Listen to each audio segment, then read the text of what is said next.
দু ধরনের মেয়েরা পাবেই না টাকা অন্নপূর্ণা ভান্ডার থেকে। নতুন নিয়ম ঘোষণা আজ মুখ্যমন্ত্রী শুভেন্দু অধিকারীর। যারা অনলাইনে অথবা অফলাইনে আবেদন করে এখনো ভাবছেন আপনাদের কেন টাকা ঢোকে না, তাহলে আজকের আপডেটটা জানা আপনার জন্য অত্যন্ত জরুরি। কোন দু ধরনের মেয়েরা মোটেও পাবে না টাকা, এটা নিয়েই থাকবে বিস্তারিত আলোচনা। অতি স্বল্পক্ষণের ভিডিও, মোটেও স্কিপ না করে শেষ পর্যন্ত দেখবেন। আলোচনা শুরু করার পূর্বে আপনাদের কাছে একটা রিকোয়েস্ট, ভিডিওটিকে অবশ্যই একটি লাইক করে জনস্বার্থে প্রচুর শেয়ার করবেন, কারণ আপনার একটা শেয়ার দ্বারা অন্যজনের জানতে অনেকটাই সুবিধা হবে। চলুন দেখে নেওয়া যাক বিস্তারিত। তো ফ্রেন্ডস, এই মুহূর্তে কয়েক লক্ষ মহিলা অন্নপূর্ণা ভান্ডারে আবেদন করে ফেলেছে। আবার প্রথম, দ্বিতীয় এবং তৃতীয় ধাপে কয়েক লক্ষ মহিলার অ্যাকাউন্টে ৩,০০০ টাকা ঢুকেছে। আর এর মাঝেই নতুন নিয়ম ঘোষণা করলেন মুখ্যমন্ত্রী শুভেন্দু অধিকারী। রাজ্যের মোট দু ধরনের মহিলারা কোন রকম আবেদন করার পরও পাবে না টাকা।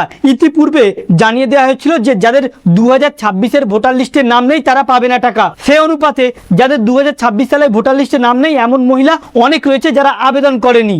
যারা পশ্চিমবঙ্গের বাসিন্দা নয় তারা তো আবেদনই করেনি, বা যাদের ডিবিডি লিঙ্ক নেই তারা সতর্ক হয়ে অনেকেই ডিবিডি লিঙ্ক করে ফেলেছে।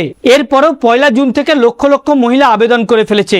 আবার এদিকে জনকল্যাণ শিবিরেও লক্ষ লক্ষ মহিলা আবেদন করছে। কিন্তু সরকার জানিয়েছিল যে লক্ষ্মীর ভান্ডার যে সকল মহিলারা পেত তাদের ভেরিফিকেশন করার পরে তাদেরকে অন্নপূর্ণা ভান্ডারে যোগ করা হবে। সে মতো অন্নপূর্ণা ভান্ডারে আবার একটি নতুন ফর্ম পাবলিশ হয়, যেখানে সাধারণ মানুষ অনলাইনে ফর্ম ফিল আপ করে জমা দেয়।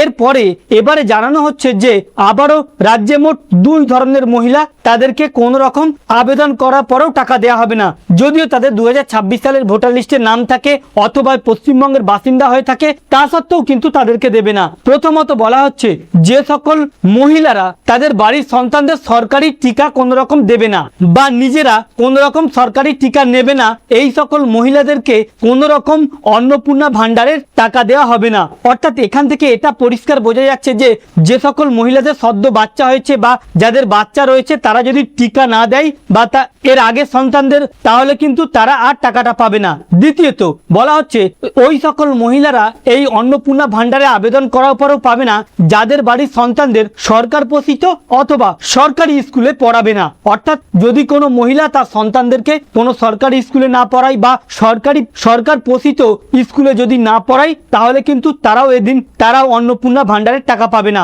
এদিন মুখ্যমন্ত্রী শুভেন্দু অধিকারী পরিষ্কার জানিয়ে দিয়েছে, যদি কোনো মহিলা সরকারি টিকা না নেয় বা যদি কোনো মহিলা সন্তানদের সরকারি টিকা না দেয় অথবা যদি কোনো মহিলা তার বাড়ির সন্তানদের সরকারি স্কুল অথবা সরকারি পোষিত স্কুলে যদি না পড়ায়, তাহলে সরকারের এইগুলো না নেওয়ার কারণে তাদেরকে সরাসরি অন্নপূর্ণা ভান্ডার থেকে বঞ্চিত করা হবে। অর্থাৎ যদি আপনি অন্নপূর্ণা ভান্ডার থেকে প্রতি মাসে ৩,০০০ টাকা নিতে চান, তাহলে আপনার বাড়ির যে সন্তান রয়েছে শিশু সন্তানদের টিকা নিতে হবে সরকারি, এবং মায়েদের যে টিকা দেওয়া হয় সেই টিকা বা ভ্যাকসিনগুলো নিতে হবে, এবং ওই সন্তানদের সরকারি স্কুলে অথবা সরকার পোষিত স্কুলে পড়াতে হবে। যদি কেউ এগুলো না করে তাহলে কিন্তু তারা অন্নপূর্ণা ভান্ডারের টাকা পাবে না। দেখুন, সরকারি টিকা নিতে গেলে কিন্তু আধার কার্ডটা লাগে। যখনই আপনি আপনার আধার নাম্বার দেবেন তখন কিন্তু সরাসরি সমস্ত লিস্ট চলে আসবে বা চার্ট চলে আসবে আপনি আধার কার্ড দিয়ে কোভিড ভ্যাকসিন নিয়েছিলেন কিনা বা আপনি সরকারি কোনো ভ্যাকসিন নিয়েছিলেন কিনা। এরপরে যদি আপনি মিথ্যা বলে ফর্ম ফিল আপ করেন তাহলে কিন্তু আগামী দিনে আপনার সমস্যা হতে পারে।